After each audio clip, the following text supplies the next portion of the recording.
السلام عليكم الزلفلاون، اهلا وسهلا ومرحبا بكم في قناتكم الرياضيه والاخباريه جياسكا اخبار، وكذلك القناه الاولى جياسكا اخبار تيفي اللي ديما راح نشاركوا معكم الجديد والحصري في كلتا القناتين، والعوده راهي بقوه باذن الله. فقط نريد منكم الدعم فقط.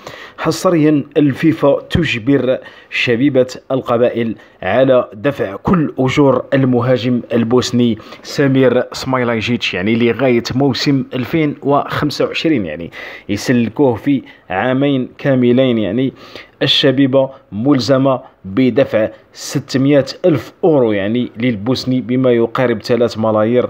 الفيفا راسلت شبيبة القبائل مرتين على التوالي، لكن إدارة الشبيبة تجاهلت الرسالتين، يعني تجاهلت كلتا الرسالتين من طرف الفيفا. لماذا الفيفا سرحت المهاجم البوسني مجانا والشبيبة مجبرة على دفع كل التعويضات؟ ولماذا أصلا تم تسريح اللاعب البوسني سمير سمايلاجيتش، يعني بالرغم من أنه قدم أداء رائع في آخر مباراة التي كانت بين شبيبة القبائل، يعني وسجل فيها 3 أهداف، يعني كان رجل المباراة. لم أعرف ما هو السبب وما الذي بينه وبين ما الذي بينه وبين المدرب بوزيدي، يعني مدرب شبيبة القبائل، ولماذا تم تسريحه في ظروف غامضة؟